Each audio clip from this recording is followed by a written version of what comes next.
So if Attack on Titan's manga finished and all of the arcs have been resolved, I think it's time to look at all of them and rank them from my least favorite to my most favorite arc in the series.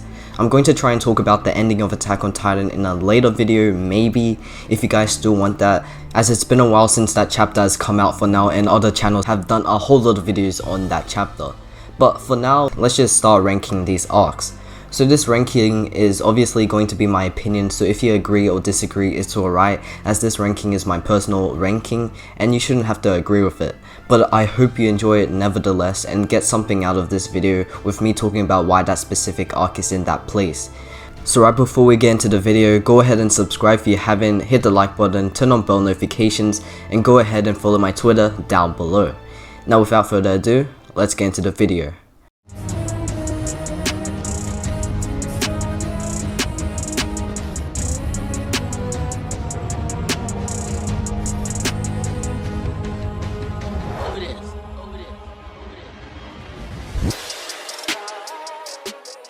Now the first one on the list is obviously the fall of Shiganshina, aka the first arc of the series. It's of course not a bad arc, but I guess it's not really an arc either, as it had like 2 chapters to it.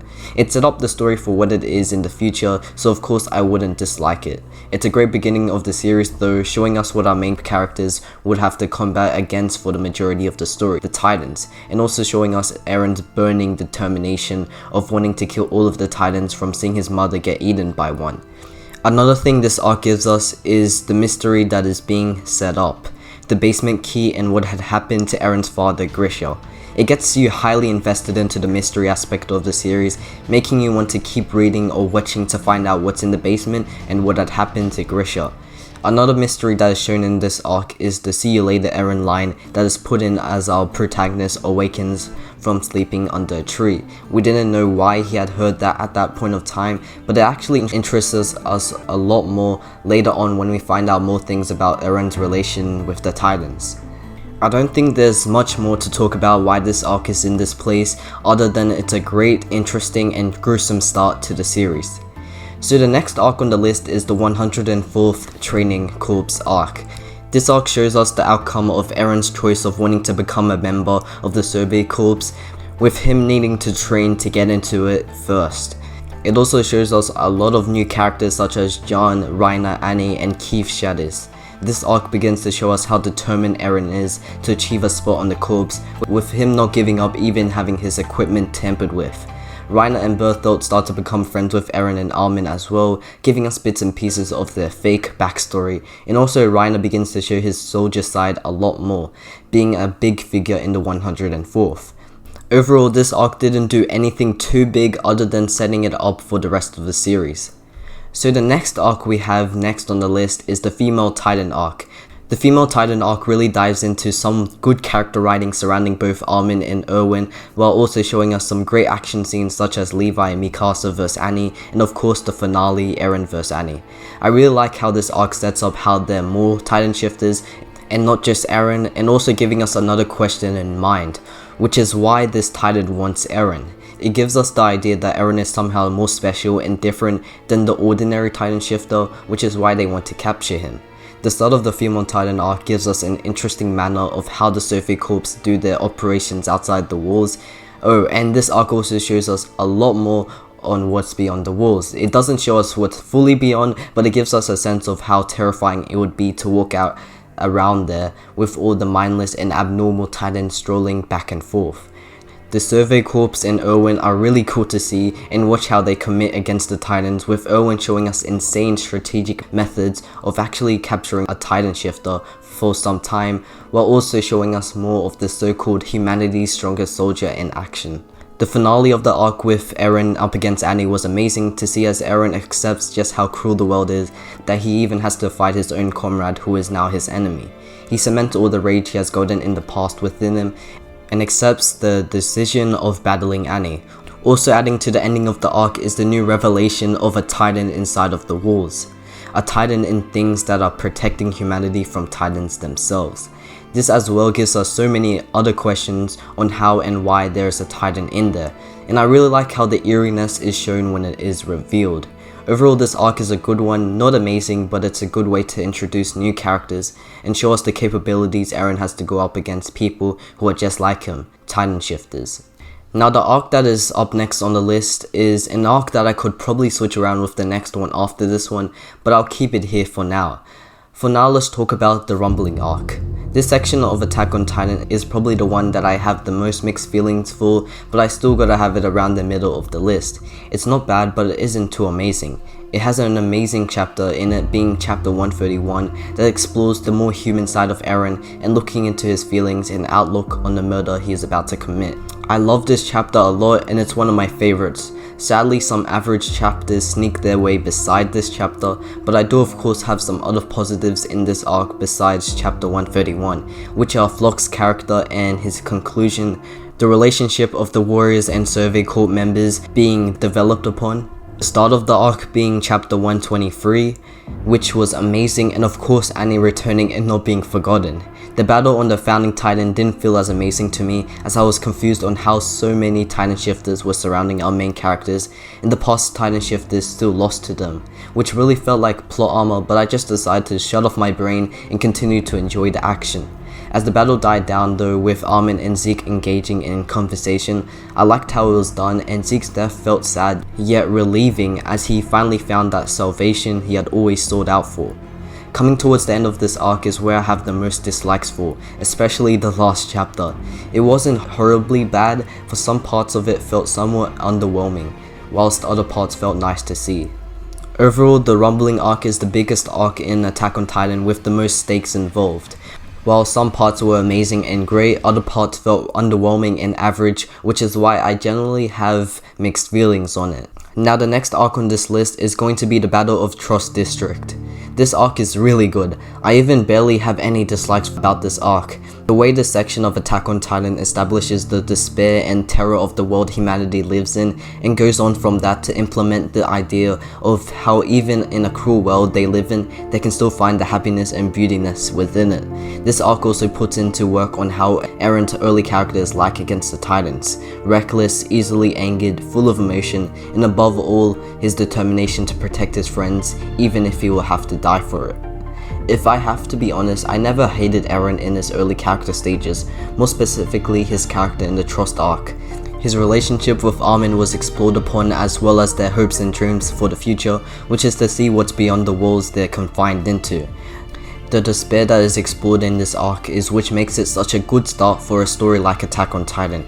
The training corps have been fighting together for 5 years, training together, eating together, and hoping that together they would save humanity this time and shed a protective light in the world they live in. Even on the day they go to Trost, they're hopeful and determined to take part in humanity's so-called counterattack. But as they think this, despair arrives in mere seconds, with the Colossal Titan starting off with a sneak attack on the side where the most determined person is, Eren. The next part after this is where the story decides to sadly show us the cruel reality of Attack on Titan, relying on shock factor and killing off many of Eren's comrades, beginning to prove more of what the terror the Titans can cause. Overall, I really like this arc, and it's a great start to show the readers and watchers what the story is aiming for in the future. So the arc I have next is the Uprising arc. Just like the Rumbling arc, many people have mixed opinions on this one. I personally love this arc and the way it's played out, even if this arc had some of the most insane fights, one being Levi vs Kenny's squad. My favorite parts would have to be how the arc handled the characters. The characterization is amazing in this arc, as well as the growing development of both Historia and Eren. My favorite character in this arc is probably going to have to be Kenny Ackerman. Kenny's story was interesting to see, with how he was questioning what the paradise Uri saw is like, and if he indeed does gain the Founding Titan, would he finally see that paradise. Kenny as a character was surprisingly written well, and to be honest, you could do a whole video on analyzing his character. He's one of the reasons why I really like the Uprising arc. Historia coming in terms with her family and Eren's acceptance as well was great to see. The reveals we got in this arc was shocking, with us seeing how Eren exactly gained both the attack and Founding Titans, and how Grisha massacred the Reese family. Overall, this arc gave us a fresh new feeling other than the Titan terror we had gotten used to. It was nice to see something new like this, and it definitely paid off. So now the next arc on this list is the Clash of the Titans arc. This arc had a great way of looking into other characters such as Ymir, Reiner, Bertholdt, and Historia, with Ymir revealing herself to be the Jaws Titan, which actually ate Reiner and Bertholdt's comrade, Historia having relations to the royal family, and of course the Armored and Colossal Titan reveal, changing the events of Attack on Titan further on. The reveal is one of my favorite moments of the show, and not just because of the shockingness of Eren's friends being his enemies once again, but the way Reiner comes in terms of who he is, a warrior and not a soldier.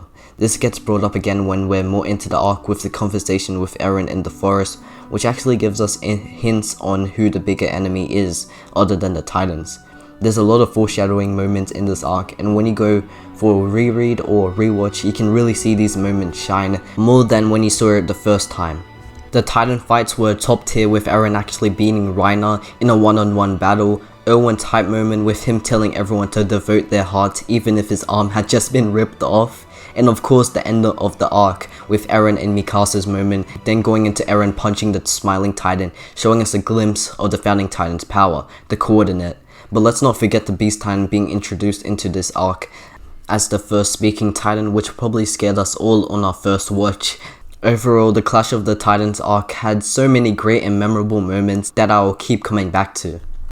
Now the next arc that comes in is the start of the top 3 arcs in Attack on Titan. Starting off, we have the Return to Shiganshina arc. Return to Shiganshina, or RTS, is the payoff we had all been waiting for in the past arcs before this. It's the arc we had all been waiting for since we heard about the basement, and man, did this arc really award us with some of the greatest moments not just in the series, but in all of anime and manga.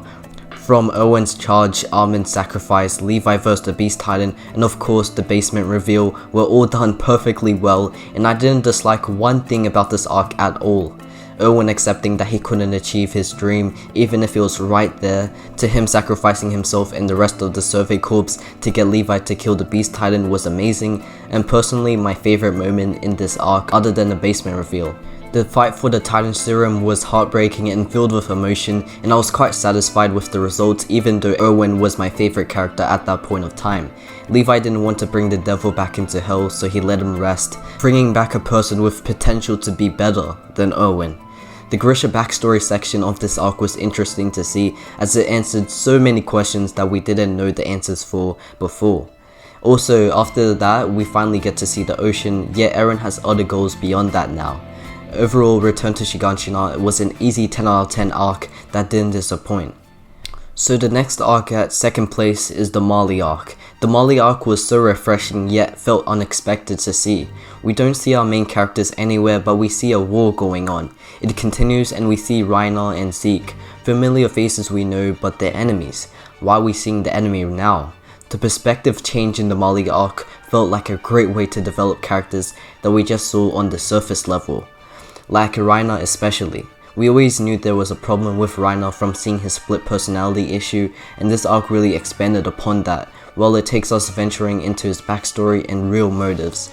We continue to spend time with the warriors, learning about their characters and life in the new world that had just been introduced to us just before, Marley. But as we continue to grow with these new characters, our main characters begin to come back one by one, with Eren starting off his amazing confrontation and conversation with Reiner.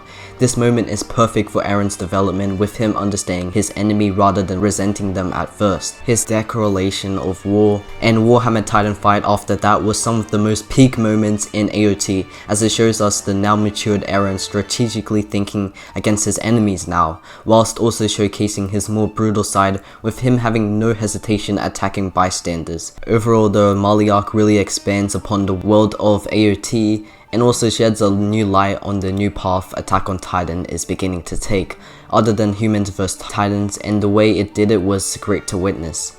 Now the last and final arc on the list, which is my favorite, is the For Paradis arc. For Paradis was an experience of greatness back to back. Everything fit well into place, and the payoff of the finale of the arc that leads into the Rumbling arc is something that will always be on my mind.